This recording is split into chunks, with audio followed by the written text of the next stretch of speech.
Hi chums, back again. These ones are called Sarpo Mira. They're a very robust potato that is very resistant to blight, which is a super potato for us because blight is a big issue here. So they're taking off really well here, and you will be getting them in the States because they're doing so well here. People over there are shouting for them, so that you will get them eventually, but I suppose they have to go through all sorts of tests and stuff before they're allowed in, and they'll maybe not be allowed in because of their alien status, you know, but we'll see anyway. What was I going to say? So they're a very good potato, they're a very robust potato, and they can mash them, boil them, chip them, and mash, boil, chip. What else you do with potatoes?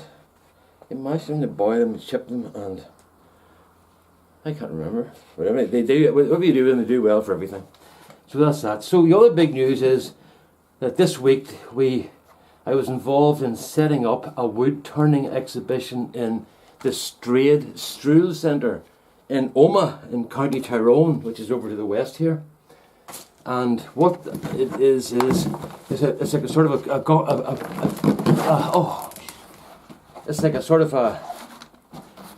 it's a centre for people to go to, like a civic centre, and there's all sorts of stuff goes on. So we're doing a wood turning exhibition. They asked us to do one there, so we went up on Wednesday with some of the boys. Oh, these aren't looking too bad now. Look at that. Oh, I need to turn this around so they can see what I'm doing. Look at that, we twins, Siamese twins. We went up on Wednesday and set the thing up. That was a lot of work. Now I couldn't stay until the end. That's like one of those cartoon characters or something, isn't it? I can't remember what you call them.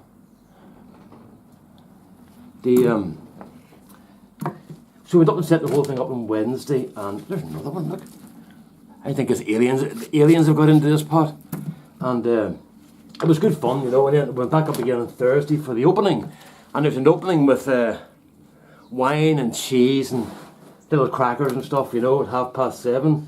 So for about earlier on this week, every time I saw Rosemary, I would go, "Darling," and mwah, mwah, and do the air kisses beside her, and she was looking at me going, and then after about a couple of days, she doesn't give up easy, you know. And then after about a day, she'd had enough of this, "Darling," mwah, mwah. I said, "What the hell is wrong with you?" And I said, "I'm practicing for the opening of the wine and cheese party because all the artistic types are going to be there and all the darlings. And I have to pretend that I'm one of them or be one of them. And I want to just practice to get it right because I don't want to make some sort of faux pas at this and be considered as if I'm a sort of a culture from a bog outside Lurgan, you know." She says, "Well, you need some help, Brandon, you know." So off we went to the show, and actually about 40 people turned up for it. It was actually very good. And apparently that's very good for an opening. And especially for an opening of something like wood turning, you know. But I'll tell you what. Do you see? I'm going to put a video up later on of the stuff that the boys did.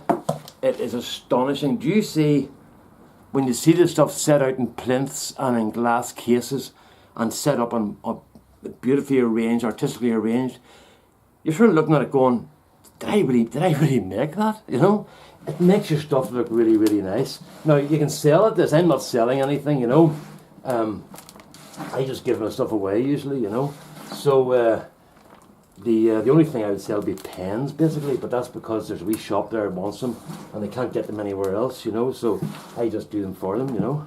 And what do you call it? So as I say, I'm not selling stuff at it, but some of the other boys are. But it was interesting to see the prices they put in their stuff. Pricing is the big problem. Nobody knows what to charge, you know. But the one thing you don't want to do is you don't want to undervalue your work.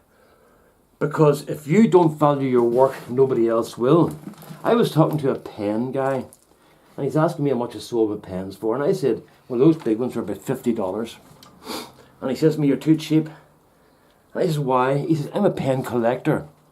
And he said, if I was in an airport and saw those pens, I would be expecting to see $400 on those. And I went, "Aye, right." He said, "I'm telling you, Brenton, that's the sort of money you could command." But he said, a pen collector will not pay £35 or $50 for a pen, because he wants to think he's buying something unique and something that's very valuable. A $30 pen or $50 pen is not a valuable pen to a pen collector. They want to spend money to make them feel as if they're buying quality.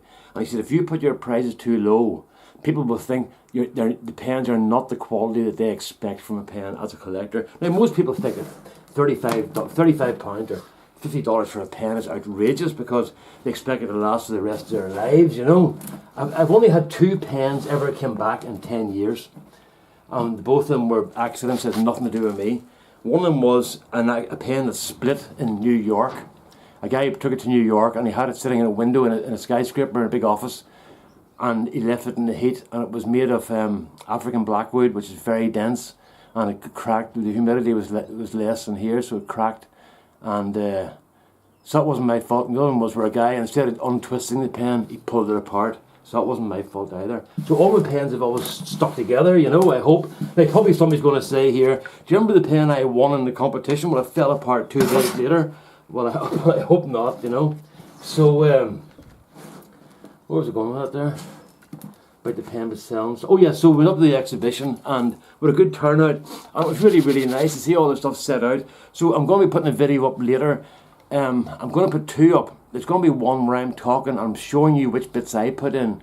And then I'm going to put another one up, which is for the Ulster chapter of the Irish Woodturners Guild, where I'm not going to say which bits I put in, because it would look a bit sort of indulgent of me to point out my pieces in particular. Now, I point out other people's and say who did stuff, but for me to point out my own would be a bit sort of self-indulgent, I think. So I'm going to do another video. I'll go up on Wednesday of this week. I'll do another video and then I'll put that one up as a follow-up to the first one, but that's the one that's going to be used for our own publicity purposes, you know. So that exhibition then moves from, after a month in Omagh, it moves to Ballymena, up in the north, towards the north coast, and Ballymoney, sorry, to a centre there, a civic centre there, and a lot of boys sell stuff there. One of the guys sold 19 or 20 pieces there last, I think it was 19 pieces last year, which is pretty good, you know. So, I'm going next year. I'm going to try. I'll maybe try and sell some stuff. But what I'm going to do, I'm going to put big prices on it. I want to see just what you can do, what you can hit. You know, I don't want to end up having to do this for money. You know, or as a living. I hate that. This is my hobby. But it'd be nice to see just how much somebody might be prepared to pay for something that I've made. You know. So we'll take it from there. Right? But the way these boys here, it's not very heavy again, but sure, we'll see what it is anyway. Hello. It's all the same as usual, except you just can't see what I'm at. So I put the units to kilos. Degrees, it's 34 degrees centigrade in here at the moment. And there's the kilos. I didn't realise this thing did temperature as well. It's a great article altogether. Right, so we've got 1.7 kilos. That's just about 3.9 pounds, I think that is. 3.75 pounds. So 0.15 out. So there you go, and if I can I'll show you that even, if I can get it in. There you go. Alright, so that's a Sarpo's done as well, and another couple of reveals. So, I don't know where we go from here. Turn this thing off for a start. I'm not going to bother showing you the broken glass. We all know what broken glass looks like, you know. So that's my next job, to get in here, cleaned up, get all this glass up and away, and I don't need to worry too much about it at the moment because there's no children here, so I don't have to worry about that, you know. But I will get in and get it cleaned up, but it's a bit cooler than today. It's not 31 outside, but even with 4 broken panes of glass in the greenhouse, it's 31. But anyway, that's a bit unusual for here. Alright then, all the best now, bye bye, and thank you for watching.